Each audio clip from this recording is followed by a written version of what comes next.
Welcome to Arif uncensored, जहां career की असली बातें होती हैं। No fake motivation, no drama. आज हमारे साथ में बुरहान वासलवाला जी हैं। बुरहान भाई, आपका फिर से वेलकम। बहुत शुक्रिया। Welcome to Arif uncensored. जैसे हमने लास्ट टाइम डिस्कस किया था बैकग्राउंड के बारे में, इस बार आप थोड़ा सा इस इंडस्ट्री के बारे में या बिजनेस बाय एंड सेल के बारे में हुँ, हुँ। थोड़ा सा बैकग्राउंड बताइए कि आप इस इंडस्ट्री में कैसे आए, कैसे शुरुआत हुई, क्या एक्सपीरियंसेस रहे। देखिए जब हमारी लास्ट टाइम बात हुई थी, तो आपको मैंने बताया था कि मेरा रियल एस्टेट का काम है। तो रियल एस्टेट के साथ बहुत सारी चीज़ें जुड़ी हुई होती हैं। उसमें से एक जो उसकी ब्रांच आप कह लें, वो बिज़नेसेस भी हैं, क्योंकि जो रियल एस्टेट में लोग होते हैं, उनका एक्सेस बिज़नेसेस की तरफ भी होता है। तो कुछ लोगों को बिज़नेस खरीदना होता है, कुछ लोगों को बिज़नेस बेचना होता है और उससे ज़्यादा इम्पोर्टेंट बिज़नेस के लिए जगह। तो जो जगह की बात आती है, तो वो रियल एस्टेट के अंदर आ जाती है। अगर फॉर एग्ज़ाम्पल किसी को दुकान चाहिए या किसी को ऑफ़िस चाहिए, तो हमारी इन्वॉल्वमेंट होती है। तो इसी तरह से वो कहते हैं कड़ियों से कड़ियाँ मिलती हैं, तो फिर काम शुरू हो जाता है, राइट? जैसे फॉर एग्ज़ाम्पल आप आए मेरे पास, आपने मुझसे कहा कि मैं एक लॉयर हूँ फॉर एग्ज़ाम्पल, और मुझे जो है ना तो एक ऑफ़िस चाहिए। अब मैं आपको ऑफ़िस दिखाने के लिए जा रहा हूँ, आपने लॉयर का ऑफ़िस अच्छा बनाया है, बाद में उसके बाद आपने कहा कि कुछ अरसे के बाद आपने मुझसे वापस राब्ता किया, कहा कि है ना तो अब मेरा काम बढ़ गया है, अब मुझे इससे बड़ी जगह चाहिए।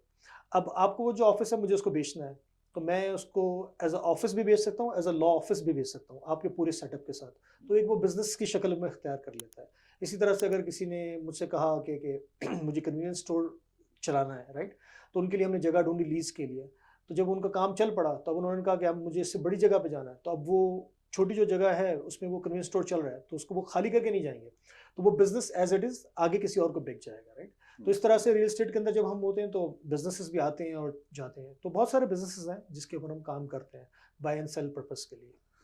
तो एक सभी के ज़हन में सवाल आता है कि हुँ, हम इंडिया, पाकिस्तान, हुँ, बांग्लादेश, श्रीलंका, इन जो एशियन सिटीज़ हैं, वहाँ से अक्सर जो लोग आते हैं, हुँ, हुँ। वहाँ के बिज़नेस में और यहाँ के बिज़नेस में कोई ऐसा फ़र्क है जो अ, वहाँ के बिज़नेस में और यहाँ के बिज़नेस में ज़मीन-आसमान का फ़र्क है। इसलिए कि वहाँ पे हमारे जो नॉर्मल टर्म्स एंड कंडीशंस होते हैं, जो गवर्नमेंट के रूल्स एंड रेगुलेशन होते हैं ना, वो काफ़ी फ्लेक्सिबल होते हैं, राइट? लेकिन यहाँ पे ऐसा नहीं है। यहाँ पे आपने अगर कोई चीज़ फॉर एग्ज़ाम्पल एक छोटा-सा एग्ज़ाम्पल है, आपका रेस्टोरेंट है, राइट? वहाँ पर तो आपने देखा होगा, अगर इंडिया पाकिस्तान की बात कर रहे हैं तो रेस्टोरेंट के अंदर सामान भी कहीं पड़ा हुआ है, कोई कोई बना के खाना पका के दे रहा है, कोई वहीं पे बैठ के खाना खा रहा है, अजीब से माहौल भी होता है नॉर्मल जो रेस्टोरेंट्स होते हैं वहाँ पे, राइट? यहाँ पे ऐसा नहीं है। यहाँ पे अगर आप गए, पानी का ग्लास गंदा है, तो कस्टमर फौरन कंप्लेन करता है कि ये पानी का गंदा ग्लास क्यों गंदा है, या इवन अगर वो खाना खा रहा है और उसमें कोई चीज़ उसको कच्ची मिल गई या कुछ बहुत ज़्यादा जली हुई मिल गई, तो वो कंप्लेन कर देता है। जैसा कंप्लेन करता है, तो जो कंसर्न डिपार्टमेंट्स हैं यहाँ पे, वो फ़ौरन आ जाते हैं चेक करने के लिए कि आपकी तरफ से हमें कंप्लेन मिली है, अब हमें बताएँ। तो फिर जब वो आते हैं, तो पूरे आपके बिज़नेस का इंस्पेक्शन करते हैं, ओह! 0 से लेके 10 तक। फिर जो भी मसले-मसाले होते हैं, तो वो फिर आपको बताएँ कि ये चीज़ आपने ठीक करनी है और उस वक़्त तक ये रेस्टोरेंट बंद रहेगा। ओह! हाँ। तो ये सबसे इम्पोर्टेंट बात है। इसी तरह से अगर कन्वीनियंस स्टोर है या कोई और जो भी बिज़नेस है, हर बिज़नेस एक इदारे के अंदर में आता है जो उसके रूल्स एंड रेगुलेशंस को फ़ॉलो करने पड़ते हैं। तभी वो आप काम कर सकते हैं, अदरवाइज़ आप काम नहीं कर सकते। लेट्स टेक अ हाँ, स्टेप बैक। हुँ, एक बंदा है जिसको बिज़नेस स्टार्ट करना है, ठीक है। राइट? अब वो कहाँ से शुरू करता है और क्या उसकी जर्नी होगी स्टेप बाय स्टेप, अगर थोड़ा-सा ब्रीफ करेंगे? देखिए सबसे पहली चीज़ क्या सही होगी? बिज़नेस स्टार्ट करने के लिए मैं ये कहूँगा कि आप वो बिज़नेस करें जिसमें आपको शौक हो। ओके। क्योंकि अगर आपका शौक होगा तो आपको रोज़ जाना अच्छा लगेगा वहाँ पे, राइट? लेकिन अगर ऐसा काम के लिए जाएँगे तो समझ लें आप जॉब कर रहे हैं, राइट? तो कोई ऐसा बिज़नेस आप जैसे बहुत सारे लोग हैं, किसी को खाने पकाने का शौक है या फॉर एग्ज़ाम्पल किसी का मैकेनिकल एप्टीट्यूड है, या अगर कोई बंदा है जिसको पेंटिंग का शौक है, राइट? तो वो अपने जो उसका पैशन है या जो जिसमें उसको मज़ा आता है ना, वो अगर एज़ अ बिज़नेस लेके चलता है तो उसके लिए बहुत अच्छा रहता है। उसके अलावा यहाँ पे जो आप बिज़नेसेस करते हैं तो यहाँ पे टाइम बहुत देना पड़ता है बिज़नेस को। क्योंकि जब आप नया बिज़नेस कोई भी स्टार्ट करते हैं, तो उसके लिए ऐसा नहीं है कि आज आपने कोई बिज़नेस स्टार्ट किया और पहले दिन से आप कमाना शुरू कर देंगे, तो उसमें थोड़ा-सा टाइम लगता है, राइट? जो बड़े हमारे कहते थे कि बिज़नेस जो है ना बेसिकली एक इस तरह से आप समझिए उसको कि आप एक छोटा पौधा लगाते हैं और साल, 2 साल, 3 साल आप उसकी रखवाली करते हैं जानवरों से, आबो-हवा से और उसको पानी देते हैं टाइम के ऊपर। फिर 2 साल, 3 साल में वो एक दरख्त बन जाता है और फिर उसके फल आना शुरू होता है। फिर आप कुछ नहीं करते, आप उस दरख्त की छाँव में बैठते हैं और फल गिरता है और आप फल खाते हैं, राइट? तो ये एक लंबा प्रोसेस है बिज़नेस को लेने का, उसको एस्टेब्लिश करने का और उसको चलाने का। अक्सर हमारे जो लोग आते हैं यहाँ पे, वो ये समझते हैं कि अगर मैंने कोई 50,000 का या लाख का बिज़नेस ले लिया, तो मुझे पहले दिन से पैसे कमाना शुरू कर देगा। ऑल्दो कि वो एग्जिस्टिंग बिजनेस ही ले रहे हैं, लेकिन राइट अवे पैसे इनकम आना शुरू नहीं होते, उसको थोड़ा सा टाइम लगता है, आपको टाइम देना पड़ता है, आपको उसके जो ट्रेड सीक्रेट्स हैं वो सीखने पड़ते हैं, राइट। कुछ लोग कहते हैं कि नहीं ये तो बहुत बड़ा आसान सा काम है, ये हमने ले लिया और हम इसको चला लेंगे। जब आप जाते हैं तो वहाँ आपको आपको पता चलता है कि नहीं, इसमें तो ये 10 चीज़ें नहीं, या तो इसके अंदर तो 100 चीज़ें जो आपको समझनी है अभी तो इसके अंदर। तो अक्सर लोग समझते हैं, पेशेंस के साथ काम करते हैं तो सक्सेसफुल हो जाते हैं। 1 से 2, 2 से 3, 3 से 4 उसी बिज़नेस की ब्रांचेस खोल लेते हैं। लेकिन कुछ लोग जो हैं वो नहीं समझ पाते उस बात को, और वो पेशेंस नहीं होता तो वो फिर फेल हो जाते हैं। हम्म। जैसा आप मुझे पहले बता रहे थे जब हम ऑफ कैमरा बात कर रहे थे हुँ, कि इसमें स्टेप्स होते हैं जिसमें कंपनी इनकॉर्पोरेट करना, रजिस्ट्री पे जाना, तो बिल्कुल। इसके बारे में थोड़ा सा प्रोसेस बता देंगे कि कैसे चीजें स्टार्ट होती हैं अगर मुझे करना है। हुँ, तो एक तो आपने वो एंगल बताया जो डेफिनेटली इम्पोर्टेंट है कि उसमें एक एप्टीट्यूड होना चाहिए, हुँ। एक इंटरेस्ट होना चाहिए, पैशन होना चाहिए। उसके अलावा जो लीगल एंगल है उसमें स्टेप बाय स्टेप क्या चीजें होंगी अगर मुझे कोई बिजनेस स्टार्ट करना है या बाय करना है तो? देखिए, बिज़नेस स्टार्ट करने के पहले आपको एक कंपनी खोलनी पड़ती है, जिसको हम कॉर्पोरेशन कहते हैं यहाँ पे। ओके। तो वो पार्टनरशिप भी हो सकती है, इंडिविजुअल कॉर्पोरेशन भी हो सकती है। तो वो यहाँ पे रजिस्ट्रीज़ होती हैं, आप उनके पास जा सकते हैं, या आप अपने अकाउंटेंट से बात कर सकते हैं, या आप अपने लॉयर से बात कर सकते हैं, राइट? आप वो कंपनी खोलें, तो कंपनी के अंदर फिर डायरेक्टर्स होते हैं, शेयर होल्डर्स वगैरह होते हैं, जिस तरह से जो नॉर्मल कंपनी का फॉर्मेट होता है। वो कंपनी खोलने के बाद आप सीआरए के पास जाके उसकी रजिस्ट्रेशन होती है साथ में। तो वो आपको अपना टैक्स नंबर देते हैं, आपको जीएसटी का नंबर देते हैं, और फिर आप जो भी बिज़नेस आप खरीद रहे होते हैं, वो बिज़नेस उसके नाम पर आप उसको ट्रांसफ़र करते हैं बिज़नेस को। जी। अब जब आप बिज़नेस कोई लेते हैं तो ज़ाहिर बात है आपको जगह भी चाहिए होती है। तो वो जगह की जो लीज़ होती है, या अगर आप बाय कर रहे हैं आउटराइट, तो वो फिर कॉर्पोरेशन के नाम पर होती हैं वो सारी चीज़ें, राइट? और इस तरह से फिर आप अपना बिज़नेस को स्टार्ट करते हैं। बिज़नेस आपने कंपनी खोलने के साथ एक और चीज़ आती है जिसको हम कहते हैं ट्रेड नेम। फॉर एग्जांपल आपने यहाँ पे नंबर्ड कंपनीज़ का बड़ा कॉन्सेप्ट है, अल्बर्टा में और कनाडा के अंदर 1 2 3 4 5 अल्बर्टा लिमिटेड, राइट? लेकिन आपने कहा नहीं कि मुझे अपने नाम से कंपनी खोले, आरिफ एंटरप्राइज लिमिटेड, तो आप अपने नाम से भी कंपनी खोल सकते हैं। फिर आप जो प्रोडक्ट बेच रहे हैं, फॉर एग्जांपल, अब आपने, मैं एग्जांपल फिर से देता हूँ आपको, फॉर एग्जांपल मैकेनिक शॉप है, तो आप ज़ाहिर बात है आरिफ मैकेनिक शॉप खोलेंगे तो बड़ा अजीब सा नाम लगेगा, तो आपने कहा फास्ट मैकेनिक शॉप, तो वो फास्ट मैकेनिक जो है वो आपका फिर ट्रेड नेम हो जाएगा, वो आपकी कंपनी के अंडर के अंदर आ जाएगा। तो इस तरह से आप जो भी काम कर रहे हैं, तो एज अ ट्रेड नेम आप यूज़ करेंगे उसको, जो पब्लिसिटी होगी कार्ड पे, और पीछे बैक के अंदर जो कॉर्पोरेशन होगा वो एक्चुअल कंपनी के नाम से होगा। तो ये जो कंपनी इनकॉर्पोरेशन ट्रेड नेम लेने का इसका प्रोसेस कुछ लंबा है, कोई गवर्नमेंट? नहीं, ये एक मतलब सिर्फ एक आधे घंटे का प्रोसेस होता है। Oh okay. आप वहाँ जाएँ, वो आपको फॉर्म्स देते हैं, वो फॉर्म्स पे तरीके लिखे होते हैं, आप फिल करें उसको। नॉर्मल कॉस्ट कॉर्पोरेशन की जो है वो ऑन एवरेज $500 से स्टार्ट होती है, डिपेंडिंग ऑन, अगर आप ज़ाहिर बात है अकाउंटेंट के पास जाएँगे या लॉयर के पास जाएँगे तो वो अपनी फीस उसके अंदर ऐड करेंगे। अगर आप खुद से कर सकते हैं, आप समझते हैं कि आप खुद कर सकते हैं, तो you can just go to the registry, आप रजिस्ट्री में जाएँ, वो आपको फॉर्म्स देंगे, आप फिल करें और आपकी कंपनी स्टार्ट हो और जाएगी। ये कंपनी सिर्फ एल्बर्टा या कैलगरी की होगी या अक्रॉस कनाडा नहीं, ऑपरेट अक्रॉस कर कनाडा सकती? भी आप कंपनी प्रोविंशियल खोल भी सकते हैं ओके। और फेडरल भी खोल सकते हैं आप कंपनी को, राइट? कंपनी जब आप खोलते हैं तो फिर उसके साथ टैक्सेस आते हैं, जो आपको एनुअली पे करने होते हैं। ओह। वो प्रोविंशियल टैक्सेस भी होते हैं और फेडरल टैक्सेस भी होते हैं। तो वो सिर्फ ऐसा नहीं कि आपने कंपनी खोली और आप बैठ गए। अगर आपने कंपनी खोल ली है तो हर साल आप उसको रिटर्न भी जमा करवाना पड़ता है। राइट, ओह। राइट। अगर आप 2 साल तक रिटर्न जमा नहीं करवाते, जो भी आपने प्रोविंशियल कंपनी खोली है, फेडरल कंपनी खोली है, तो फिर वो कंपनी आपकी जो है ना वो सीज़ कर लेते हैं उस कंपनी ओह। को। जी। तो जो आपने स्टेप्स बताई तो बहुत अच्छे हुँ, स्टेप्स हैं। आई थिंक ये जो भी हमारे ऑडियंस से सुनने के बाद में उनको आइडिया होगा कि कोई भी नई इनकॉर्पोरेशन के लिए क्या क्या स्टेप्स हुँ, लगेंगे। अच्छा, इसमें आपका क्या क्या रोल होता है या आप कोई आपके पास में आया कि भाई मुझे बिजनेस खरीदना है हुँ, बुरहान हुँ। भाई, तो आप इसमें से क्या क्या रोल प्ले करेंगे और आप कैसे किसी को असिस्ट करते हैं? देखिए, जब कोई हमारे पास आता है तो हम उससे ये पहले वही सही सवाल करते हैं कि आपको किस किस्म का बिज़नेस खरीदना है, राइट? अब जैसे फॉर एग्ज़ाम्पल वो कहते हैं कि मुझे मैकेनिक शॉप खरीदनी है, राइट? तो हम उनको बताते हैं कि देखिए, मैकेनिक शॉप खरीदने के लिए सिटी की लाइसेंसिंग भी ज़रूरी होती है। हर बिज़नेस के लिए सिटी का भी लाइसेंस लेना पड़ता है। तो उसके लिए आपका मैकेनिक होना ज़रूरी है, क्योंकि वो लाइसेंस्ड मैकेनिक को ही लाइसेंस मैकेनिक शॉप की परमिशन देते हैं, या तो फिर आप किसी लाइसेंस मैकेनिक को हायर करें, राइट? इस तरह आपने कहा कि प्लम्बिंग या गैस फिटिंग की शॉप हमने खोलनी है, तो उसके लिए फिर आपको लाइसेंस प्लम्बर भी चाहिए होता है, इस तरह से। अब जैसे, और इसके अलावा फॉर एग्जांपल आपने कहा नहीं मुझे तो रेस्टोरेंट का काम करना है या मुझे पिज़्ज़ा स्टोर खोलना है, तो उसके लिए फिर जो अल्बर्टा हेल्थ सर्विसेज है यहाँ पर, उनका एक एक दिन का छोटा सा कोर्स होता है फूड सेफ्टी का, वो आप कोर्स कर लेते हैं और उसके बाद जो है ना तो वो आप वो काम उसका स्टार्ट कर सकते हैं। लेकिन उस काम के सेटअप के लिए अल्बर्टा हेल्थ की रूल्स एंड रेगुलेशंस हैं, सिटी के परमिट्स लेने पड़ते हैं, तो सारी चीज़ें वो उसके अंदर शामिल हो जाती हैं। अब बहुत से लोग कहते हैं कि हम नया सेटअप नहीं करना चाहते, जी। हमें कोई रनिंग बिजनेस ही आप दिलवा दें, राइट? तो फिर बहुत सारे मार्केट में बिजनेस आए हुए होते हैं, पिज़्ज़ा स्टोर्स भी होते हैं, रेस्टोरेंट्स भी होते हैं, मैकेनिक शॉप हो गई, प्रिंट शॉप हो गई, पेंट और रेनोवेशन सर्विसेज हो गई, उसकी भी होती हैं। तो फिर डिपेंडिंग ऑन का आपका कितना बजट है, उसके हिसाब से हम, और किस लोकेलिटी में चाहिए, किस नेबरहुड में आपको चाहिए, और किस प्राइस रेंज के अंदर चाहिए, तो इसके हिसाब से फिर हम वो चीज़ें निकालते हैं कस्टमर को, फिर हम उनके साथ बैठ के डिस्कस करते हैं, हम उनको ले जाके वहाँ विजिट करवाते हैं, सेलर से डायरेक्ट मिलवाते भी हैं बहुत मरतबा, क्योंकि ये बिज़नेस का मामला होता है, तो उसमें कुछ ऐसे क्वेश्चंस होते हैं जो हमें याद नहीं रहते, तो जो हमारा बायर है या जो सेलर है उसको याद रहता है, राइट?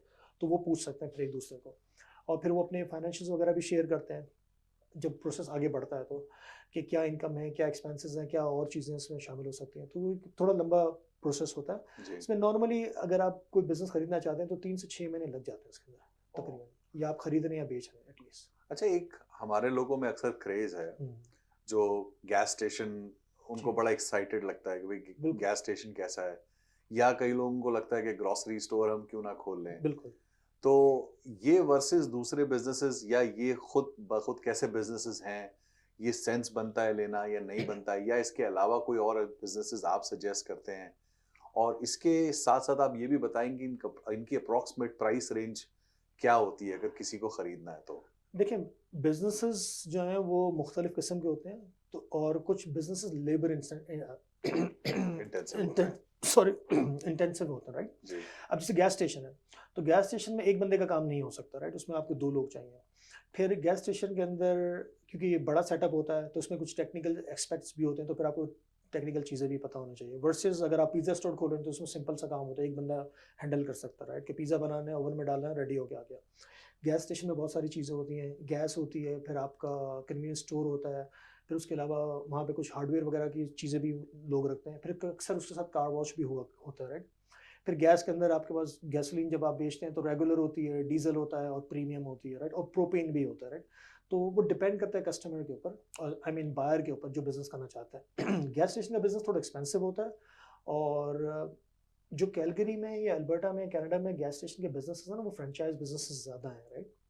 और वो मोस्टली जो है ना ओनर ऑपरेटर बेसिस पे मिलते हैं आपको एज अ कॉन्ट्रैक्टर। ओके। उसके लिए जहाँ तक लास्ट मेरे पास नॉलेज थी और जो मैंने चेक किया था, जैसे बड़े ब्रांड्स हैं, पेट्रो कैनेडा हो गया, शेल हो गया, या एसओ हो गया। एसो हो गया, ये लोग बेचते नहीं, ये आपको एज अ ओनर ऑपरेटर रख लेते हैं, यानी ऑपरेटिंग पार्टनर रख लेते हैं, और आप एज अ कॉन्ट्रैक्टर काम करते हैं उनके साथ।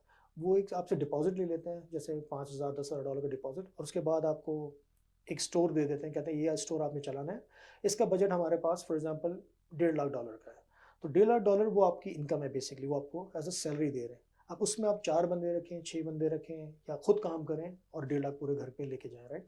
लेकिन वो फिर स्टोर्स 24 आवर्स भी खुले हुए होते हैं, राइट? तो ऑब्वियसली आपको 2-3 लोग को रखना पड़ता है, और फिर आप उसको मैनेज करते हैं। तो आप ओन नहीं करते, आप एज अ मैनेजर काम कर रहे होते हैं। फिर उसके बाद प्राइवेट गैस स्टेशन आते हैं, जैसे फॉर एग्जांपल सेंटेक्स हो गया, फास्ट गैस हो गया, ये आपको अपना ब्रांड नेम देते हैं, लेकिन आप गैस स्टेशन भी ओन करते हैं और वो बिजनेस भी ओन करते हैं। वो आपको गैस जो है वो परसेंटेज पे देते हैं कि पर लीटर आप 2 सेंट, 3 सेंट, 4 सेंट आप हमसे कमीशन हम आपको देंगे, या फिर आप उससे राइट अभी परचेज कर लें, फिर अपनी मर्जी से बेचें जितने भी आपको प्राइस दें। तो ये तो गैस स्टेशन का हो गया। इसके साथ अब अगर फॉर एग्जांपल हम रेस्टोरेंट के बिज़नेस के अंदर आते हैं, वो तो बहुत ही कॉमन बिज़नेस है, सबको पता है रेस्टोरेंट का बिज़नेस क्या है। उसके लिए शेफ़ का होना बहुत ज़रूरी है, या अगर शेफ़ नहीं है तो आपको काम आना चाहिए।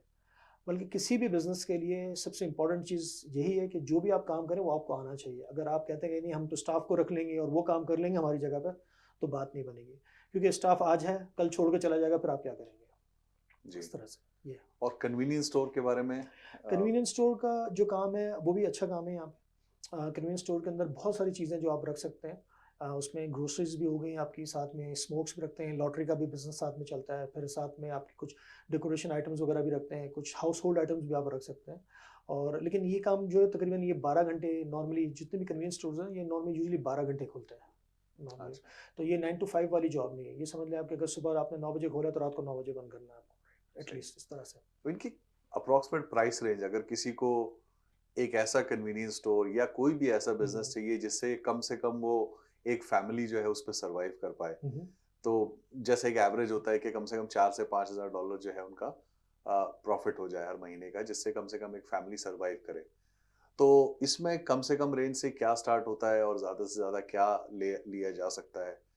इसके बारे में थोड़ा-सा देखिए, आइडिया दीजिए। जो नेट इनकम है ना, वो थोड़ा सा ट्रिकी क्वेश्चन हो जाता है, राइट? जी, क्योंकि वो आप गारंटी नहीं कर सकते किसी भी बिजनेस के लिए, क्योंकि हर किसी का अपना एक स्टाइल होता है बिजनेस करने का, राइट? फॉर एग्जांपल, आप ABC कन्वीनियंस स्टोर चला रहे हैं, राइट? आपकी कस्टमर सर्विस बहुत अच्छी है, आप लोगों से अच्छे हंस हंस के बातें करते हैं, और आपने चीज़ें भी काफ़ी भर के रखी हुई है, आपके पास पैसे ज़्यादा है तो आपने इन्वेंट्री भर के रखी हुई है, राइट? तो आपका टर्नओवर अच्छा हो रहा है, फॉर एग्जांपल, राइट? तो आप हो सकता है महीने के 4-5 हज़ार घर पे लेके जा रहे हैं। अब वही बिजनेस मैं खरीद लेता हूँ, अब मुझे किसी से बात करने में मज़ा ही नहीं आता, और मेरा मुंह जो है ना थोड़ा-सा हमेशा उदास सा रहता है, और मैं स्टोर भर के भी नहीं रखता। मैं कहता यार पता नहीं बिकेगा या नहीं बिकेगा, राइट? तो अब ज़ाहिर बात है, फिर मेरी सेल उतनी होगी नहीं, तो मेरा प्रॉफ़िट जो है वो कम होना शुरू हो जाता है। लेकिन ऑन एवरेज अगर आप पूछें तो 3 से $5,000 एक कन्वीनियंस स्टोर से, या किसी भी नॉर्मल बिज़नेस से जिसको मॉम एंड पॉप शॉप कहते हैं ना, कि अगर हस्बैंड एंड वाइफ चला रहे हैं या हस्बैंड अकेला खुद चला रहा है, तो 4 से $5,000 इज़ ईज़ी होता है। लेकिन बिज़नेस की जो वैल्यू है ना, वो you are looking around at least 150,000 हाँ। कभी-कभार सस्ते बिज़नेस में मिल जाते हैं, फिर वो रन डाउन होता है। फिर उसमें वही होता है कि आपको साल, 2 साल, 3 साल लगते हैं उसको फिर से वापस चलाने में, और फिर उसके बाद जो है ना आप उसमें से पैसे निकालना शुरू करते हैं। लेकिन इन सारे बिज़नेसेस के लिए वही वाली बात है कि आपके पास कैपिटल होना चाहिए। ओके। हाँ। थोड़ा-सा इसके बारे में बताएँ कि कौन-सी एक आपके एक्सपीरियंस के बेस हुँ, पे हुँ। कौन-सी नेशनैलिटीज़ या कोई ऐसी कोई स्पेशल प्रेफ़रेंस या फिर हम लोग नेचर वाइज़ कौन-सा ज़्यादा कंफर्टेबली कर सकते हैं, ऑपरेट कौन-सा कर सकते हैं? कोई अ, देखिए, अब आई डोंट थिंक कि इसमें कोई नेशनलिटी वगैरह का मसला है। इसमें बेसिकली कस्टमर सर्विस है, कोई भी बिज़नेस है, ओके, राइट? कस्टमर सर्विस है, और आपको इंग्लिश आनी चाहिए, सबसे इम्पोर्टेंट। अगर आपको इंग्लिश नहीं आती है, या आप समझते हो कि आपको ज़रा कम्युनिकेशन में प्रॉब्लम रहता है, तो फिर आपके लिए ज़रा बिज़नेस को करना मुश्किल हो जाएगा, राइट? क्योंकि ज़ाहिर बात है कि आपके पास हर किस्म के अलग-अलग लोग आएँगे, जो इंग्लिश भी बोल रहे होंगे, और पता नहीं 25 अलग-अलग किस्म की लैंग्वेजेज़ भी बोलते होंगे, राइट? तो इंग्लिश यहाँ की एक जनरल कॉमन लैंग्वेज है जो सबको आती है, राइट? तो अगर और उसके बाद जो है, फॉर एग्जांपल, नेबरहुड्स पे भी बड़ा डिपेंड करता है, क्योंकि अब चूंकि इमिग्रेंट्स आते हैं, तो कुछ नेबरहुड्स इमिग्रेंट के हिसाब से काफ़ी ज़्यादा वेल नोन होते हैं कि यहाँ पे इस नेशनलिटी के लोग ज़्यादा होते हैं, इस नेशनलिटी के लोग कम होते हैं, इस तरह से। तो वहाँ पे थोड़ा सा आपके बिजनेस का फ़र्क पड़ जाता है।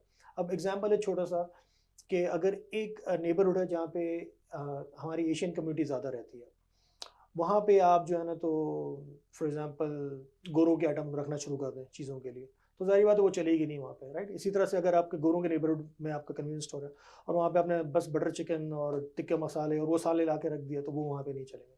तो वो थोड़ा-सा आपको देखना पड़ता है कि किस नेबरहुड में बिज़नेस है, और वहाँ पे आपका क्लाइंटेल किस किस्म का।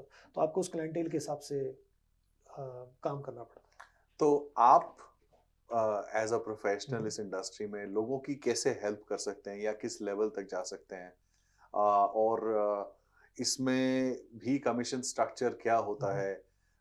इसमें जैसे रियल एस्टेट में आपने लास्ट टाइम बताया था कि सेलर देता है कमीशन, बिल्कुल, तो इसमें भी कुछ ऐसा ही है और अगर है एग्ज़ैक्टली। तो कितना परसेंटेज है? इसमें भी यही होता है कि सेलर जो होता है वही कमीशन दे रहा होता है। और अगर आपको याद हो, लास्ट टाइम हमने बात की कमर्शियल, ये कमर्शियल डील कहलाती है, राइट? जी। रेजिडेंशियल डील नहीं, ये कमर्शियल डील है। इसके अंदर जो है ना, कोई हार्ड एंड फास्ट नहीं है। कभी आप 1% पे भी काम कर रहे हैं, कभी आप 2% पे भी काम कर, कभी आप 10% पे भी काम करते हैं, डिपेंडिंग ऑन कि अगर बिज़नेस की वैल्यू बहुत ज़्यादा है तो आपकी परसेंटेज कम हो जाती है। अब फॉर एग्ज़ाम्पल है छोटा सा, कि अगर 50,000 का बिज़नेस बिक रहा है, तो अगर उसके अंदर आप कोई 1% देगा आपको, तो $500 बने, तो उसको कोई फ़ायदा ही नहीं है, राइट? तो फिर उसमें 10%, 20% भी जा सकता है, कि 50,000 का बिज़नेस है तो एटलीस्ट 5,000 कमीशन आपको मिल रहा है, राइट? इस तरह से चलता है उसके अंदर। हुँ, हुँ, हुँ। हुँ। अच्छा, इसमें प्राइस ऑब्वियसली अगर मेन सिटी में है वर्सेस कोई रूरल हुँ, एरिया हुँ। में है तो कोई फ़र्क पड़ता है?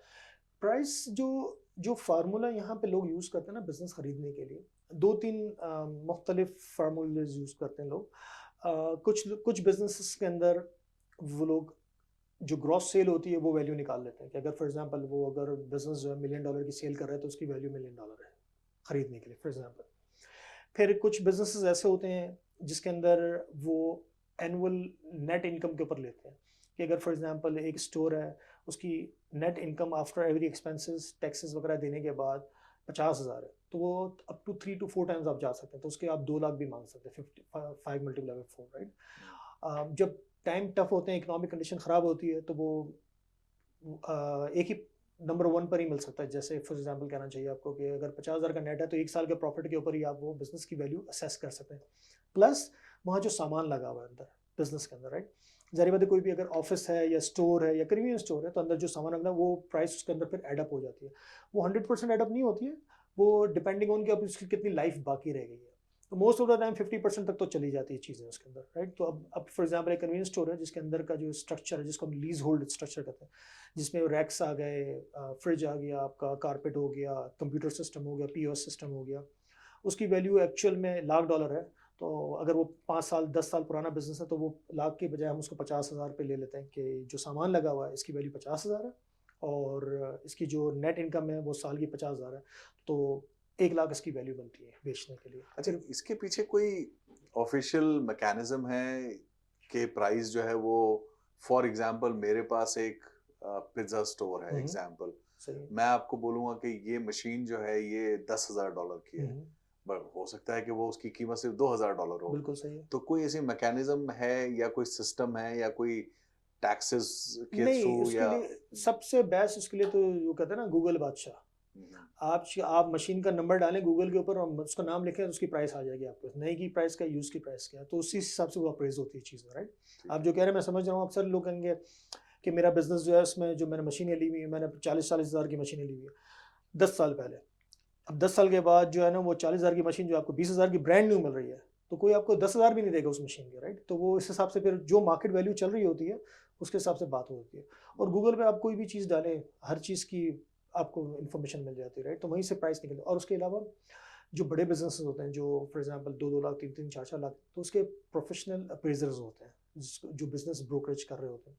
तो वो बिजनेस की वैल्यू और बिजनेस के जो एसेट्स हैं उसको इवेल्युएट करके आपको पूरी रिपोर्ट निकाल के देते हैं। स्पेशली ये उस वक्त ज़रूरत पड़ती है जब आप उसके लिए बैंक के पास जाते हैं लोन लेने के, जो कि अगला टॉपिक होगा वो आप मुझसे पूछेंगे उसके बारे में। तो बैंक हमेशा वो अप्रेजल वैल्यू के ऊपर फाइनेंसिंग करती है। ओके जी।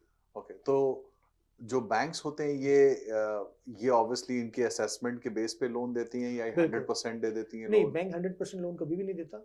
जो भी बिजनेस होते हैं नॉर्मली उसकी असेसमेंट होती है। जब आप बैंक के पास लोन लेने के लिए जाते हैं तो उनके पास अप्रेजल्स होते हैं, उनके सर्टिफाइड अप्रेजल, लाइसेंस अप्रेजल्स होते हैं। वो बिजनेस की वैल्यू को असेस करते हैं कि कितने की मशीनें लगी हुई हैं, कितना उनको रेवेन्यू जनरेट हो रहा है, तो वो रिपोर्ट निकाल के देते हैं। उस वैल्यू के ऊपर जो है ना बिजनेस आपको लोन, बैंक आपको लोन देते हैं। तो यानी ये वेरी करता है, नहीं 25% से 50% भी हम उसका डाउन पेमेंट देना पड़ता है? बिल्कुल 25% तो नॉर्मल ही है। अच्छा। अक्सर ऐसा, मैं आपको एक वाक्य बताता हूँ मेरी क्लाइंट का। हम उसके लिए बिजनेस देख रहे थे, एक फ्रेंचाइज बिजनेस था जो कि $1 मिलियन का था। तो शुरू से हम इसी में थे कि 25% यानी $2.5 लाख देंगे तो ये बिजनेस हमें मिल जाएगा। लेकिन जब उसकी असेसमेंट होके आई तो असेसमेंट जो है वो उस बिजनेस की सिर्फ 8 लाख की हुई। राइट। तो वो जो मशीनरी लगी होगी या जो भी उसका वहाँ उस वक्त हिसाब किताब होगा उसका बिजनेस का जो रेवेन्यू जनरेशन होगी तो वो 8 लाख के ऊपर आई। तो बैंक ने कहा कि हमें प्रॉब्लम नहीं है पैसे देने के लिए, लेकिन हम आप $1 मिलियन नहीं दे सकते, हम 8 लाख देंगे। तो 8 लाख का जो 25% है, फॉर एग्जांपल सॉरी $1 मिलियन का 25% और 8 लाख का जो डिफरेंस है वो आपको देना पड़ेगा। तो इसका मतलब ये हो गया कि 8 लाख में 25% आपके हो गए तकरीबन 8 2 16, 1,60,000 वो 20% के हिसाब से हो गया। तो बाकी के 2 लाख आपको ऐड करने पड़ेंगे, वो जो शॉर्टफॉल है। $3.5 लाख आपको। हाँ एग्जैक्टली। तो फिर वो मेरे क्लाइंट थे, उनके पास फाइनेंशियली वो ठीक थे, तो उन्होंने देखा कि इसमें चार्म है बिजनेस के अंदर, तो उन्होंने कहा कि कोई बात नहीं। तो उन्होंने फिर $360,000 का डाउन करके और जो है ना वो बिजनेस को जो है ना खरीद लिया। तो ये इश्यूज होते हैं। बहुत मरतबा ये भी होता है कि बायर कहता है फिर सेलर को जाके कि आपने कहा था कि $1 मिलियन का बिजनेस है लेकिन बैंक की असेसमेंट इस पर जो ना 8 की आई है तो मैं 8 ही दूंगा आप अगर नेगोशिएट करें। तो सेलर बहुत मरतबा नहीं कर, जैसे हमारे केस में सेलर ने मना कर दिया, उसने कहा आई डोंट केयर बैंक की क्या असेसमेंट आई, मेरे हिसाब से इतनी वैल्यू है, अगर आपको समझ में आता है तो ठीक है, आपको नहीं समझ में आता तो ना लें। तो मेरे क्लाइंट ने कहा नहीं, he was okay with it, then they bought it, right? लेकिन बहुत से लोग फिर छोड़ देते हैं इसको। ये कभी कभार सेलर कहता है कि चले ठीक है, यू नो व्हाट, 800,000 की वैल्यू आई है, मैं $1 मिलियन मांग रहा था तो लेट्स डील फॉर 900,000 और करके हम उसको कर सकते हैं। अच्छा, मैं कुछ दिन पहले एक बेकरी में गया था। जी जी। वो बेकरी सेल पे थी। तो उन्होंने प्राइस लगाया था करीब 450,000 का, लेकिन जब मैंने उनके नंबर्स देखे तो उसमें कुछ 150,000 का नेगेटिव चल रहा था, लॉस में थी वो। तो मैंने उनसे बोला, मैंने कहा आपका बिजनेस तो लॉस में है, फिर आप इतना प्राइस क्यों लगा रहे हैं? तो उन्होंने बताया कि इसमें हमारे प्रोजेक्शंस अच्छे हैं, हमारे प्लान्स बहुत अच्छे हैं। तो इस तरीके के कई बिजनेसेस आते हैं जो दिखने में बड़े अट्रैक्टिव लगते हैं, लेकिन उनके अगर नंबर्स देखें तो साल 2 साल से नेगेटिव होते हैं। बिल्कुल। तो इनके बारे में क्या व्यू है आपका? ऐसे बिजनेसेस को हम कहते हैं एसेट सेल ओनली। ये ओके। बिजनेस सेल नहीं है बेसिकली, क्योंकि बिजनेस सेल का मतलब ये होता है कि उसके आप रेवेन्यू भी साथ में ले रहे हैं, जिसको हम गुडविल कहते हैं कि जी, एक बिजनेस जी। का गुडविल। तो इस जो आप बता रहे हैं ना, तो उसके अंदर इसका मतलब है कि ये बेसिकली एसेट सेल है। तो वो जो 4.5 लाख बिजनेस के मांग रहे हैं, वो सिर्फ सामान के मांग रहे हैं, वहाँ पर जो सामान है, क्योंकि रेवेन्यू तो जनरेट हो नहीं रहा, बल्कि तो बिजनेस तो लॉस में जा रहा है, राइट। तो अगर वही सेटअप आप आज की डेट में अगर करने जाएंगे, फॉर एग्जांपल, राइट, मैंने तो बिजनेस देखा नहीं, लेकिन I am just giving you idea. हो सकता है वो आपको 7-8 लाख का पड़ा है वो सारा सेटअप, तो आपको 4.5 लाख के अंदर मिल रहा है, राइट। तो आपको इस तरह से देखना होता है कि जो आप बिजनेस खरीद रहे हैं, बेशक वो लॉस पे जा रहा है, क्या उसमें पोटेंशियल है, आपकी फील्ड है, आप उसको अच्छा चला सकते हैं, आप उससे ज़्यादा रेवेन्यू जनरेट कर सकते हैं। अगर आप नया खोलेंगे तो आपको कितने का पड़ेगा वो, राइट। तो अगर वही बिजनेस जो आपको 4.5 का मिल रहा है नेगेटिव नंबर्स के साथ, लेकिन आप सोचते हैं कि हाँ, साल 2 साल के अंदर आप इसके नंबर्स को पॉजिटिव कर सकते हैं, आपके पास आइडियाज़ हैं इसके, राइट। जी। तो समझ लें नए का सेटअप 7 लाख का बनता है, आपको 4.5 का मिल रहा है, तो यू आर सेविंग $250,000। अच्छा, एक गुडविल का बड़ा अजीब सा एक एंगल होता है, हाँ, क्योंकि गुडविल एक ऐसा ग्रे एरिया है हाँ, जिसको आप 200,000 भी बोल सकते हैं, 2 मिलियन भी बोल सकते बिल्कुल, हैं, बिल्कुल बोल सकते राइट? तो आपके हिसाब से ये गुडविल फैक्टर कितना इंपॉर्टेंट है? मैं आपको थोड़ी सी बात और ऐड हैं। करूंगा कि कई बार ऐसा होता है, स्पेशली एशियंस में मैंने देखा है हाँ, कि हम कोई बिजनेस देखने जाते हैं तो उसमें ऐसा होता है कि यार ये कार वॉश है हाँ, एग्जाम्पल, या कुछ भी है। हम वहाँ गए, हमने देखा यार ये 150,000 का, ये 200,000 का है। हम्म, तो उसे बोलते हैं ये तो सेटअप जो दिख रहा है, ये जिसे आप कह रहे हैं एसेट, हाँ, ये एसेट तो मुश्किल से $20,000 के होंगे। बिल्कुल सही क्यों ना बात। हम लेके इसको खुद ही सेटअप कर लें हाँ, और डाल दें, हम इसको क्यों 150,000 दें? तो आपके हिसाब से ये गुडविल फैक्टर जो है ये कितना इंपॉर्टेंट है? देखिए, गुडविल फैक्टर उस वक्त आता है जब टर्न की पोजीशन हम कहते हैं कि आपने आज दुकान खोली और पहले दिन से आपका बिजनेस स्टार्ट हो गया, जी। तो उसमें गुडविल वो काउंट होती है। जैसे आपने अभी बताया कि 1.5 लाख का कार वॉश है, राइट, और उसमें एसेट्स जो है वो 20,000 के हैं, तो इसका मतलब हो गया कि 1,30,000 जो है वो गुडविल के मांग रहा है, राइट। तो फिर उसके नंबर्स भी वो प्रूफ करने चाहिए, जो उसके फाइनेंशियल्स होंगे उसमें प्रॉफिट नज़र आ रहा होगा कि हर साल वो 50,000 60,000 नेट लेके जा रहा है घर पे। तो इसका ये मतलब है कि जो आप गुडविल के 1,20,000 दे रहे हैं, वो 2 साल में आप रिकवर कर लेंगे, जी। राइट। वर्सेस आप कोई नया बिजनेस स्टार्ट करेंगे तो आपको 2 साल लगेंगे ब्रेक इवन पे आने के लिए। तो ये फ़र्क पड़ता है। तो कुछ बिज़नेसेस में गुडविल होती है, बिल्कुल, बिल्कुल होती है, लेकिन वो फिर आप उसके लिए आपको प्रोफेशनल्स को इन्वॉल्व करना पड़ता है, अकाउंटेंट की मैं बात कर रहा हूँ। जी। अकाउंटेंट जब आते हैं, तो वो चेक करके बताते हैं, हाँ, ठीक है, दैट्स फाइन, इसके इस पास एसेट्स जो हैं, वो मुश्किल से 30 या 40% ही है जो ये माँग रहा है। लेकिन जो बाकी अमाउंट है, वो सही बता रहा है, क्योंकि हमने इसकी बुक्स चेक की है, पिछले 3 साल के अंदर इसका जो रेवेन्यू जनरेट हुआ है, उसमें जो नेट प्रॉफिट उसने लिया है, वो 60,000 पर ईयर लिया है, आफ्टर टैक्सेस सैलरीज़ देने के बाद। तो अगर 60,000 है, जैसे मैंने पहले बताया आपको कि up to 4 times of the net profit आप बिजनेस की वैल्यू असेस कर सकते हैं। तो वो जो ओके। असेस कर रहे हैं ना, that is the goodwill basically. Excellent. हाँ, ओके। तो अगर जैसे 60,000 है उसकी 1 साल की, तो 3 साल लगातार अगर उसने 60,000 नेट कमाए आफ्टर एवरी एक्सपेंसेस टैक्सेस देने के बाद, तो 1,80,000 उसकी गुडविल बनती है एक्सीलेंट। इस ओके। तरह से। हाँ, तो जनरली ये फॉर्मूला चलता है कि नेट प्रॉफिट को आप 4 से मल्टीप्लाई कर देंगे, ये हाँ, एक जनरल डिपेंडिंग, वैल्यू? हाँ, नॉर्मली आप नेट प्रॉफिट को मल्टीप्लाई बाय 1 कर सकते हैं, मल्टीप्लाई बाय 2 कर सकते हैं, मल्टीप्लाई बाय 3 कर सकते हैं। इसमें बहुत सारे फैक्टर्स हैं। ये इसको डिटरमाइन करने के लिए कि आप कौन से नंबर से मल्टीप्लाई करके अपनी प्राइस वैल्यू रखेंगे, निकालना है। वैल्यू जी। निकालेंगे। मुल्क, आई मीन बिजनेस के हालात कैसे हैं, आपके अपने हालात कैसे हैं, मतलब आप जो है इतना ज़्यादा पैसे दे के वेट करके अपनी रिकवरी में जा सकते हैं, या आप फ़ौरन ले सकते हैं। सेलर जो है, अक्सर सेलर रिटायर हो रहे होते हैं, उनकी एज हो चुकी होती है, वो कहते हैं यार हमने बहुत कमा लिया, यू नो व्हाट, अगर हमें टाइम्स बिल्कुल। 1 भी मिलेगा तो भी हमारे लिए काफ़ी है। लेकिन कोई मिडिल एज के अंदर होता है, कहता है नहीं, मैंने इतना इस पे टाइम लगाया और अभी मेरे पास तो और टाइम है, अगर मैं इसको और चलाऊंगा तो ये और बढ़ेगा, तो वो ज़ाहिर बात है वो 3 पर ही अटक जाएगा कि नहीं, मुझे टाइम्स 3 मेरे नेट प्रॉफिट का मुझे मिलना चाहिए, प्लस द सेट कॉस्ट जो भी सामान अलग लगा हुआ है इस तरह से। अच्छा तो सिनेरियो पे डिपेंड करता है कि क्या सिनेरियो है, बायर की क्या सिचुएशन है, सेलर की क्या सिचुएशन है। जी, एक सवाल हमेशा रहता है ज़हन में हम्म। कि बिज़नेस जब भी बिकता है जब वो लॉस में है। हाँ, ये बहुत ही गलत बात है। तो इसके बारे में थोड़ा-सा। मैं एक्चुअली ये एक जनरल ये मिथ है बेसिकली। जी। देखिए, बिजनेस कोई बेच रहा होता है ना, तो उसकी बहुत सारी वजूहत हो सकती है। हाँ, ये वजह हो सकती है कि वो लॉस के अंदर है, लेकिन अगर वो लॉस के अंदर है, तो जैसे आपने अभी बेकरी की बात की, तो 7 लाख का सेटअप 4.5 में मिल रहा है, तो you are gaining something, 2.5 lakh का बचा ही रहो ना, राइट। वो सही। बेच रहा है, आपको समझ में भी आ रही बात कि वो क्यों बेच रहा है, नंबर्स नेगेटिव नजर आ रहे हैं, तो वो तो सामने खुल किताबें खुल जाती है, राइट, सामने। दूसरा क्या होता है बहुत मरतबा कि आपको पता है कनाडा में या अमेरिका में जब आप आते हैं तो एक शहर में कुछ अर्सा रहते हैं, फिर आपके दोस्त वगैरह कुछ और शहर में चले जाते हैं, तो आप कहते हैं चलो हम भी उनके साथ वहाँ चले जाते हैं। तो माइग्रेशन होती है with in the province, with in the cities, तो इसलिए भी लोग छोड़ के चले जाते हैं। फिर बहुत मरतबा ये होता है कि चूँकि हम लोग फैमिली ओरिएंटेड लोग होते हैं, हम अपनी फैमिली के साथ अटैच होकर रहते हैं, तो बच्चों का एडमिशन जो होता है वो, अब फॉर एग्जांपल कैलगरी में आप रह रहे हैं, आपके बेटे का एडमिशन जो है वो वैनकूवर में हो गया। अब आप कहते हैं यार ये अकेला वहाँ रहेगा, मैं कैसे रहूँगा, तो मैं कम हम पूरी की पूरी फैमिली ही मूव हो जाते हैं, वहाँ पे अपॉर्चुनिटी ज़्यादा है, वेदर भी अच्छा है, फिर आपके दोस्त वगैरह हैं वहाँ पर, तो लोग मूव हो जाते हैं, तो इसलिए बिज़नेस बेच रहे होते हैं। फिर अक्सर बिज़नेसेस पार्टनरशिप में लोग लेते हैं, तो पार्टनरशिप नहीं चलती बहुत मर्तबा, तो वो बेचते मैंने अक्सर बिज़नेसेस देखे हैं मेजॉरिटी जो इसमें पार्टनरशिप के इश्यूज़ होते हैं। अच्छा, उसके अलावा एक और मेन इश्यू होता है आपका ट्रैवलिंग डिस्टेंस का, ये भी बहुत इम्पोर्टेंट, क्योंकि जब पैसा होता है बंदे का तो बड़ा एक्साइटेड होता है, हाँ मैं ये बिज़नेस ले लेता हूँ, मैं ये बिज़नेस ले लेता हूँ, राइट? तो कुछ लोग आउट ऑफ टाउन बिज़नेस ले लेते हैं, या फॉर एग्जांपल जो लोग नॉर्थ वेस्ट में रह रहे हैं वो डीप साउथ वेस्ट में बिज़नेस खरीद लेते हैं। समर में तो बहुत अच्छा लगता है आना-जाना, जैसा विंटर शुरू होता है तो फिर प्रॉब्लम शुरू हो जाती है, राइट? तो वो डिस्टेंस के बाद उनकी फैमिली लाइफ डिस्टर्ब होना शुरू हो जाती है। तो बहुत सारे फैक्टर्स हैं, लोग बिज़नेस क्यों खरीदते हैं और क्यों बेचते हैं। फाइनेंशियल कंडीशंस भी चेंज हो जाती है बहुत से लोगों की, राइट? पहले बिज़नेस जो था, जो मार्केट ट्रेंड था कि फॉर एग्जांपल अब वो सरकार ने मना कर दिया, या जो है उसकी खपत अब कम हो गई है, तो ज़ाहिर बात है बिज़नेस स्लो हो गया उसकी वजह से, तो ये भी हो सकता अच्छा, लास्ट क्वेश्चन, है। जी। जिसमें लॉयर और रियल एस्टेट, यानी जैसे हाँ। आप कंसल्टेंट हैं, हुँ। आप लोगों का कितना रोल होता है या ज़रूरत होती है पूरे ट्रांज़ैक्शन में? देखिए प्रोफेशनल डिपेंड करता है, अगर एक बिजनेसमैन से खरीद रहा है ना, तो कोई प्रॉब्लम ही नहीं है, वो लोग दोनों अपनी डील कर सकते हैं, क्योंकि उसको पता है इन्स एंड आउट, और दूसरे बिजनेसमैन को भी पता है। लेकिन एक नया बंदा जब खरीद रहा होता है तो उसमें बहुत सारी चीज़ें होती हैं। आपने जो जगह ली है उसके लीज है, उसके रेंटल पेमेंट्स है, और क्या क्या एक्सपेंसेस हो सकते हैं। फिर जो आप बिजनेस खरीद रहे हैं, ऐसा तो नहीं उसके ऊपर ऑलरेडी लाइबिलिटीज हो, तो लॉयर होता है या अकाउंटेंट होता है, वो आपको सारी चीज़ें उसके फाइनेंशियल वगैरह चेक करके वो सब चीज़ें बताते हैं। फिर लैंडलॉर्ड से बात करनी होती है, क्योंकि आपकी लीज जो एग्जिस्टिंग ओनर है उससे नए ओनर ट्रांसफ़र को करनी ट्रांसफर होती है। है। तो कुछ लीगल चीज़ें होती हैं जो मैं और आप हम नहीं कर सकते, राइट? उसके लिए लॉयर के पास या प्रोफेशनल के पास जाना ज़रूरी होता है। Excellent. Thank you so much Burhan भाई, बहुत मज़ा आया आपसे बात करके। उम्मीद है आप लोगों को भी ये टॉपिक बहुत अच्छा लगा, बड़ा इंटरेस्टिंग टॉपिक था बिज़नेस बाय एंड सेल का।